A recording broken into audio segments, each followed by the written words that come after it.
जो जोसा का मॉक सीट एलोकेशन है, ये कोई एक सिंपल प्रोसेस नहीं है कि आपने सीट भर दी और सीट एलोकेशन जो मॉक है वो आपको मिल गया और आपने देख लिया और आप शांति से बैठ गए। पहली बात तो ये है कि आपको ये पूरा प्रोसेस समझना पड़ेगा कि है क्या प्रोसेस। दूसरा ये है कि इससे फ़ायदा क्या है, और तीसरा ये है कि इसकी स्ट्रैटेजी क्या होनी चाहिए इस प्रोसेस के बाद आपकी।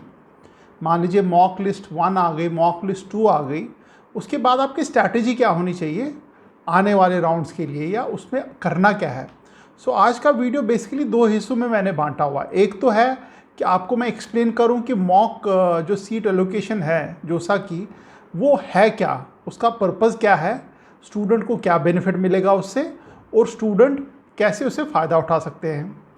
जो दूसरा पार्ट है ऑफ दिस वीडियो वो ये होगा कि उसके लिए स्ट्रैटेजी क्या होनी चाहिए आपकी, आप कैसे उससे मैक्सिमम फ़ायदा उठा पाओ, क्या डूज़ हैं और क्या डोंट्स हैं। ये वीडियो को या चैनल को पूरा सब्सक्राइब करना, जैसे मैं पहले भी बोलता आ रहा हूँ कि जितने भी वो वीडियोस बन रहे हैं मेरे हर दिन, वो इसी बात पे बन रहे हैं कि आपको हेल्प कैसे मिल पाए मैक्सिमम, और आपकी जो क्योरीज आती हैं, जितने मैक्सिमम कमेंट्स आते हैं जिस टॉपिक पे, मैं कोशिश करता हूँ उसी टॉपिक पे एक वीडियो बन जाए, सो दैट आपको एक वेल इन्फॉर्म्ड डिसीजन ले पाओ जब भी आप चॉइस फिलिंग या आगे वाले राउंड में ले पाओ। आगे वाले राउंड में जितने भी परिस्थितियाँ या सिचुएशंस आएंगी तो मैं आपके साथ ही रहूँगा, क्योंकि वीडियोस आते रहेंगे। वीडियोस के माध्यम से आपके मन में जो भी क्वेश्चंस होंगे ना, वो कंटिन्यूसली आप पूछते रहो। मैं उन क्वेश्चंस को क्लब करता हूँ और उन क्वेश्चंस को, या तो उन क्वेश्चंस के बेसिस पे एक वीडियो बनाता हूँ, उसके आंसर देने की कोशिश करता हूँ, या फिर मैं कमेंट डाल देता हूँ उसको तुरंत, अगर मुझको लगता है it's quite easy to explain.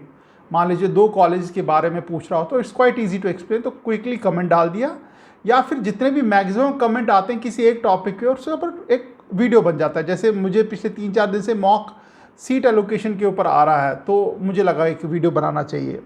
Channel को पूरा देखना इस वीडियो को, उससे आपको क्लैरिटी हो जाएगी कि वीडियो का पर्पज़ क्या है और स्ट्रैटेजी क्या है। मॉक सीट एलोकेशन के आगे स्ट्रैटेजी क्या रहने वाली, पूरा देखना। कोई 10-1 मिनट का वीडियो है, कोई ज़्यादा लंबा चौड़ा नहीं है। इसको सब्सक्राइब भी ज़रूर करना, क्योंकि आने वाले टाइम में सारे ऐसे वीडियोस आने वाले हैं। मेरे को काफ़ी सारे कमेंट्स आ रहे हैं जो बोल रहे इस कॉलेज में, इन कॉलेजेस में, एनआईटी के 3-4 कॉलेज में कौन सा प्रेफर किया जाए, कौन सा अच्छा है, कौन सा अच्छा नहीं है। मैं आप लोगों से रिक्वेस्ट करूँगा कि पिछले 8-10 वीडियोज़ मैंने इनकी रैंकिंग पे डाले हुए हैं। जैसे कल ही मैंने एक आईआईटी की रैंकिंग पे डाला हुआ है, एनआईटी की रैंकिंग पे भी कुछ डले हुए हैं, IIIT की रैंकिंग के ऊपर भी डले हुए हैं। तो एक बार देख लो उनको, वीडियोस को भी। अगर उसके बावजूद आप लोगों के मन में कुछ सवाल आता है तो then definitely will try to handle it differently. उसको सेपरेट वीडियो में या 1-on-1 उसको हैंडल कर लेंगे। तो इसलिए भी आप उसको सब्सक्राइब करना चैनल को, और वीडियो को तो पूरा, मैंने जो हर बारी मेरी रिक्वेस्ट यही रहती है कि पूरा वीडियो देखना। आधा अधूरा 2-3 मिनट देख के आपको लगता है कि मेरे को समझ आ गई बात, ऐसा होता नहीं है। जो मॉक सीट एलोकेशन है वो है क्या। पहली बात तो ये कब हो रहा है, जैसे अभी आपका जो चल रहा है वो रजिस्ट्रेशन चल रही है आपकी, जो आपकी रजिस्ट्रेशन चल रही है, जो रजिस्ट्रेशन हो चुकी है, तो अब आप चॉइस फिलिंग के ऊपर काम कर रहे हो इस वक्त। चॉइस फिलिंग यानी कि आपने एक प्रेफरेंस लिस्ट बनाई कि टॉप का कॉलेज कौन सा है, उसके नीचे का, उसके नीचे का, उसके नीचे का, उसके नीचे का, based on your may be rank, या बेस्ड ऑन योर एस्पिरेशन, या बेस्ड ऑन समबडीज ओपिनियन। उसने बोला यार टॉप पे ये कॉलेज डालो, उसके नीचे ये डालो, उसके ऊपर आपने एक प्रेफरेंस लिस्ट बना ली है, आपने वो चॉइस फिलिंग कर ली है। जो 18th है, 18th ऑफ सितंबर जो है, 11:30 बजे के करीब एक मॉक लिस्ट, जो mock seat allocation list number 1 आएगी। वो बेस्ड होगी 17 सितंबर तक, रात के 8 बजे तक जितने भी लोगों ने अपने चॉइस फिल किया, बेस्ड ऑन दैट वो एक मॉक सीट एलोकेशन लिस्ट दिखेगी आपको।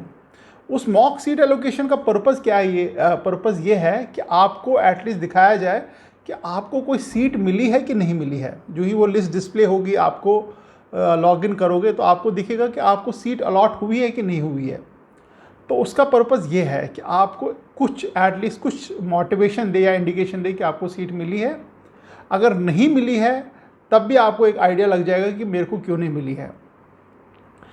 बेस्ड ऑन दैट लिस्ट काफ़ी सारे लोग अपने एडिट करेंगे, दोबारा से एडिट करेंगे कि कुछ को ऊपर ले जाएंगे कॉलेज को, कुछ को नीचे ले जाएंगे कॉलेज को, बेस्ड ऑन दैट मॉक जो लिस्ट आएगी, मॉक सीट एलोकेशन जो आएगी। तो उसके बाद आपको 20 सितंबर को एक और मॉक एलोकेशन लिस्ट आएगी, मॉक सीट एलोकेशन लिस्ट आएगी। दैट इज़ ऑन 20 सितंबर, वो रात के 5 बजे आएगी, शाम के 5 बजे आएगी, सॉरी शाम के सुबह के 10 बजे आएगी। तो वो जो लिस्ट है that would be based on जो 19 सितंबर तक आपने अपनी सीट्स को एडजस्ट किया हुआ या प्रेफरेंस लिस्ट को चेंज किया हुआ है 19 सितंबर 5 बजे तक। और जो ही वो लिस्ट आ जाएगी उसके बाद आप लॉक कर सकते हो अपनी सीट्स को। और 21 सितंबर को 5 बजे जो कैंडिडेट्स की रजिस्ट्रेशन है और चॉइस फिलिंग है या तो ऑटोमेटिकली लॉक हो जाएगी या आपको खुद लॉक करना पड़ेगा, या अगर आपने खुद लॉक कर दी तो लॉक हो गई, अगर आप लॉक करना भूल गए उस चॉइस को तो फिर आपको वो ऑटोमेटिकली लॉक हो जाएगी। ये तो था पर्पज़, प्रोसेस क्या है, कैसे ये होगा। अब इसके पीछे की स्ट्रैटेजी क्या रखनी है। स्ट्रैटेजी बिल्कुल आसान है, समझने वाली है, कोई डिफ़िकल्ट नहीं है। पहला काम जो है, आपने एक पूरी सोची समझी ओपिनियन लेके या अपना रिसर्च करके एक प्रेफरेंस लिस्ट बनाई और मॉक सीट एलोकेशन आ जाता है, लिस्ट पहले आ जाती है। पहला पर्पस जो मॉक का है, मॉक इज़ नॉट कि आपको सीट मिल गई है। मॉक का मतलब ये हुआ कि एक डमी, जैसे आपने आईआईटी या जेई प्रिपरेशन के टाइम आपने काफ़ी मॉक टेस्ट दिए हुए हैं। मॉक टेस्ट का पर्पज़ ये था कि आपको एटलीस्ट कुछ आइडिया दिया जाए जब एक्चुअली जेई का पेपर होगा तो आपके कितने मार्क्स आएंगे। That is a purpose of mock test. Similarly mock list का भी यही पर्पज़ है कि जब एक्चुअल लिस्ट आएगी तो आपको कुछ आइडिया लग जाएगा कि मेरे को वो कॉलेज मिल रहा है या नहीं मिल रहा है, या किस लेवल पे मिल रहा है, किस रैंक पे मिल रहा है। राउंड 1 में, ये राउंड 1 में मिलेगा तो मिलेगा, राउंड 6 तक नहीं जाएगा। उसका पर्पज़ ये है, बट दैट डजंट मीन कि आपको सीट अलॉट हुई है। तो पर्पज़ उसका बिल्कुल सिंपल है। अगर पहला जो मॉक एलोकेशन सीट है, सीट एलोकेशन हुई है, लिस्ट नंबर 1 है, आपको लगता है यार ये मेरे कॉलेजेस थे, इसके अगेंस्ट मेरे को ये सीट हुई है, इसके ऊपर इतने कॉलेज है, इसके नीचे इतने कॉलेज है, you are happy with that, आपको लगता है मेरे को इसी ऐसे ही पैटर्न पे सीट मिलनी थी and you are okay with that, तब तो आप चेंज मत करो, तब आप एडिट मत करो अपने रेफरेंस लिस्ट को।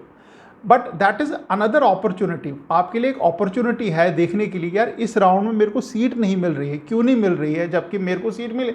सपोज आपका 35,000 रैंक है तो 35,000 पे तो सीट मिलनी चाहिए, ऐसा कैसे हो सकता नहीं मिल जाए।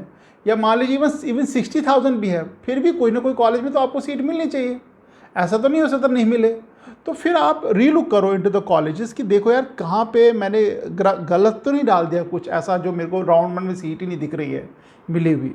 तो that is an opportunity. Strategy तो वही है कि अपॉर्चुनिटी है आपके लिए कि वो देखें कि यार मैं दोबारा से इसको बनाऊँ या दोबारा से एडिट करूँ, कुछ कॉलेज को ऊपर ले जाऊँ, कुछ कॉलेज को नीचे लाऊँ।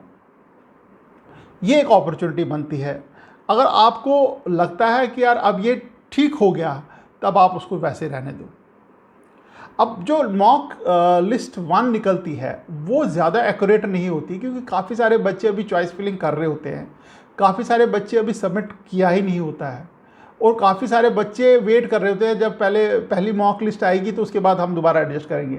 तो जो पहली लिस्ट है उतनी एक्यूरेट नहीं होती है, यानी कि 30, 35, 40% एक्यूरेट होगी।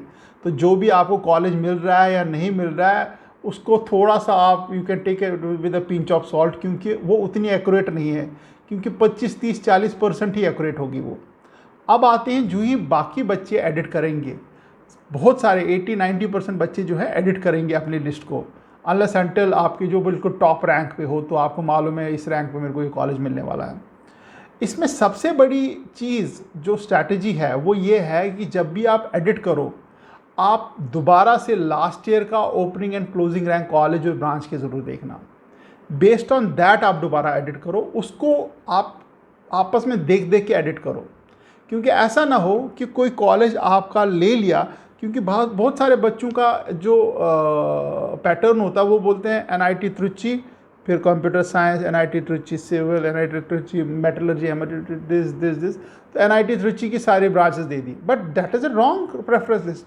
आप एनआईटी त्रिची का कंप्यूटर साइंस अगर ले रहे हो तो आप कंप्यूटर साइंस फिर एनआईटी वारंगल का नेक्स्ट डालो या सूरतकल का डालो, या IIIT का डालो, या IIIT का कंप्यूटर साइंस डाला तो आप फिर आपने NIT का कंप्यूटर साइंस डालो अगर कंप्यूटर साइंस में इंटरेस्ट है।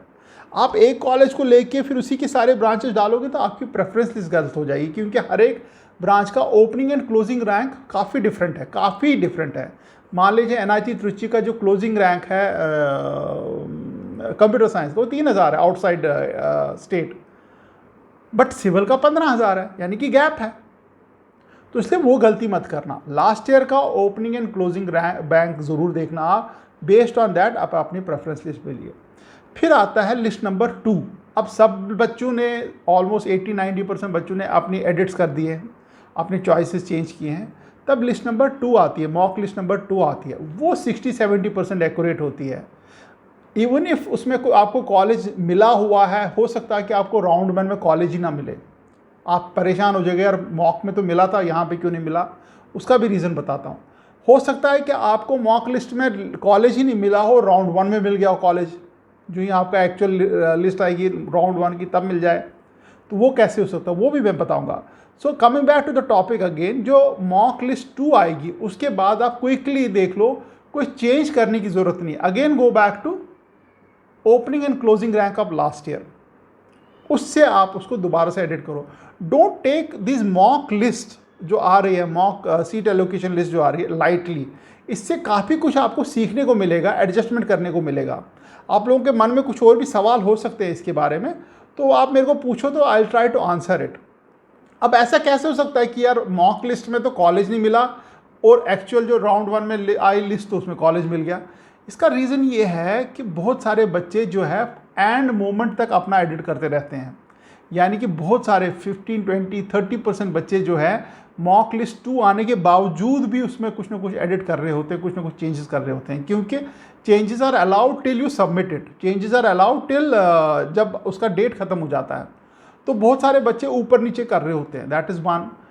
दूसरा ये है कि बहुत सारे बच्चों को सीट मिल जाती है राउंड 1 में, बट वो ड्रॉप आउट हो जाते हैं क्योंकि उनको बेटर कॉलेज स्टेट लेवल पे मिल जाए। जैसे जैक दिल्ली है, वहाँ पे किसी को NSIT, DTU, IIIT दिल्ली मिलेगी, वो शायद बहुत सारे ऐसे कॉलेजेस हैं NIT के, IIIT के, वो छोड़ देंगे, इधर आ जाएंगे, तो वो सीट खाली होती है। तो हो सकता है आपको राउंड 2, राउंड 3 में सीट्स मिलना शुरू हो जाए।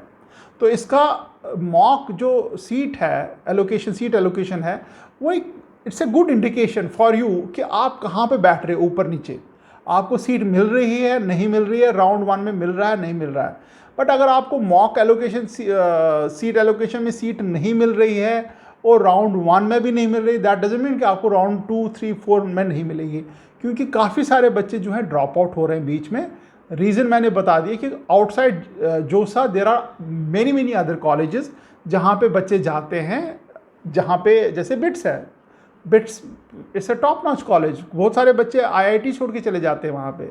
जैसे थापर है, Thapar is also top notch college, जाते हैं NSIT, DTU, IIIT Hyderabad, IIIT Delhi, जाते हैं वो छोड़ के कॉलेजेस, वहाँ से जोसा के कॉलेज छोड़ के वहाँ चले जाएंगे। तो काफ़ी सारी सीट्स जो हैं, ये जादवपुर यूनिवर्सिटी, काफ़ी सारी जो सीट्स हैं वो खाली हो जाती हैं, बिकॉज उनको सीट अलॉट होती है, वो उसको लेते नहीं हैं, वो सीट किसी और को पास ऑन हो सकती है। So that way you don't worry about it कि आपको मॉक लिस्ट में सीट नहीं मिली और राउंड 1 में भी सीट नहीं मिली, तो आप क्या करें। राउंड 2, 3, 4, 5, 6 आते आते आपको डेफिनेटली सीट मिलेगी, अगर आपका opening closing rank last year के ओपनिंग क्लोजिंग रैंक के साथ मैच कर रहा है और आपने जो सीट प्रेफरेंस है उसको सीरियसली भरा हुआ है with reference from last year opening closing rank. तो ये एक क्विक वीडियो था, इसमें कुछ क्वेश्चंस आप लोगों के दिमाग में आ रहे होंगे कि ये नहीं है तो ऐसा कैसे करें, इसके बाद क्या होगा, इससे पहले क्या होगा, वो आप मेरे को क्वेश्चन पूछो तो I will try to answer it. And आगे चल के और भी कोई क्वेश्चंस आप लोगों के मन में तो वो भी पूछना शुरू करो, कोई इशू नहीं है। चैनल को सब्सक्राइब तो मैंने बोला है, और वीडियो हर कोई पुराने वीडियोज़ भी देख लो यार, एक बार थोड़ा पूरे देख लो वीडियो, उससे आप लोगों को कुछ ना कुछ सीखने को मिलेगा और थोड़ा सा आगे का सफ़र थोड़ा सुहाना हो सकता है आप लोगों का। All the best and thank you very much.